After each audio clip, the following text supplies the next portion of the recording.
ఒకటే చంద్రబాబు నాయుడు గారు ఇందాక నేను చెప్పింది కూడా అదే. నిన్న మీటింగ్ పెట్టింది కూడా కేవలం జగన్మోహన్ రెడ్డి గారిని దూషించడానికి, కేవలం క్యారెక్టర్ అసాసినేషన్ చేయడానికే పెట్టారు. ఇంకా సందర్భం లేకపోయినా ఇంకా వివేకం పెదనాన్న కేసు గురించి కూడా ఆ మీటింగ్లో చాలాసేపు ఈయన ఎమ్మెల్యే ప్రస్తావించినాడు, ముఖ్యమంత్రి ప్రస్తావించినాడు.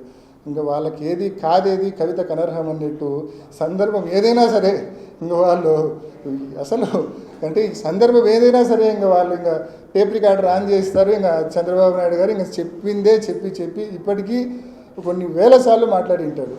అంటే ఇంకా రాజకీయ మైలేజ్, ఇంకా పొలిటికల్ మైలేజ్ వస్తుందని ఇలా భగవంతునికి అన్నీ తెలుసు, వాస్తవాలు తెలుసు. ఖచ్చితంగా భగవంతుడు మంచోళ్ళకు మంచి చేస్తాడు. ఇట్లాంటి వాళ్ళకి ఖచ్చితంగా కొంతకాలం పాటు ఇలా కాలం జరిగినా కూడా అంతిమంగా వీళ్ళకు గుణపాఠం మాత్రం తప్పకుండా భగవంతుడు నేర్పిస్తారని కూడా నేను తెలియజేస్తా ఉన్నా.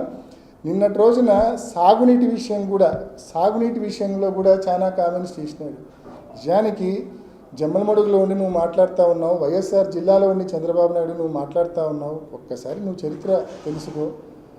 చంద్రబాబు నాయుడు గారు వచ్చి అబద్ధాన్ని ఎన్ని వందల సార్లు చెప్పినా, ఆదినారాయణ రెడ్డి వచ్చి జగన్మోహన్ రెడ్డి గారిని ఎంత దూషించినా అవాస్తవం వాస్తవం కాదు, వాస్తవం అవాస్తవము కాదు. కాబట్టి ఇద్దరు కూడా మతిస్థిమితం కోల్పోయింది చంద్రబాబు నాయుడు, ఆదినారాయణ రెడ్డి గారు.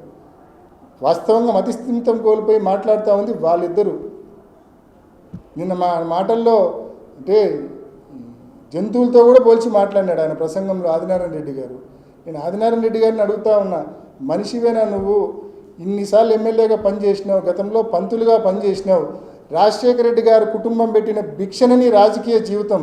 ఒకప్పుడు హైదరాబాద్ నుంచి నీ ఊరికి పోవాలంటే, గుండ్లకుంట మీద పోవాలంటే నువ్వు భయపడేవాడివి. అప్పట్లో రామ్ సుబ్బారెడ్డి అనే వాళ్ళ చిన్నాన్న స్వర్గీయ శివారెడ్డి గారి దాటికి నువ్వు భయపడేవాడివి. భయపడి మైదుగురి నుంచి చుట్టుకొని పోయేవాడివి నువ్వు.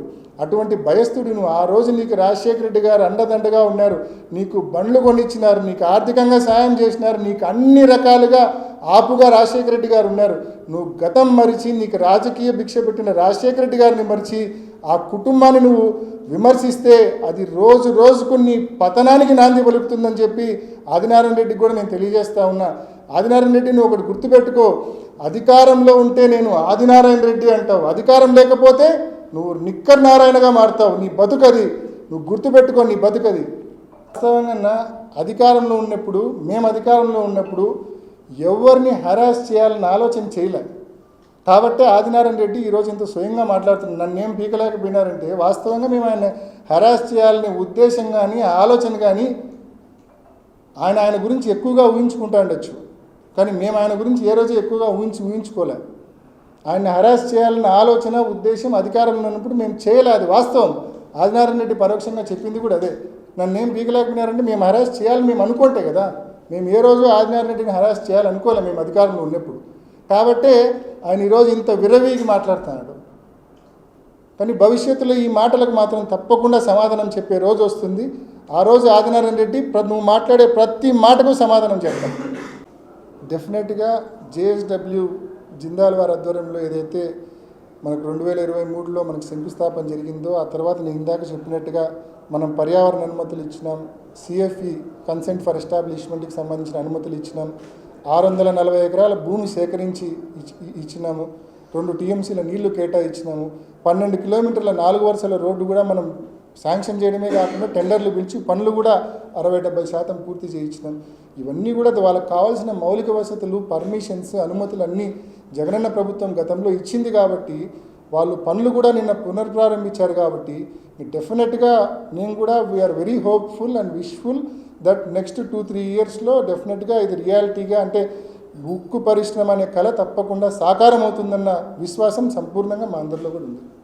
గాలిలో మా హవా వచ్చింది అంటే ప్రత్యక్షంగా ఆదినారాయణ రెడ్డి చెప్పినాడు. ఏంది ఆ విగ్రహాన్ని ఆ మాదిరి ధ్వంసం చేయించింది తానేనని చెప్పి ప్రత్యక్షంగా ఒప్పుకున్నాడు. మేము పోలీసులకు కంప్లైంట్ కూడా ఇచ్చినాం. కానీ పోలీసులు ఆదినారాయణ రెడ్డి మీద చర్యలు తీసుకునే పరిస్థితి ఉండదు.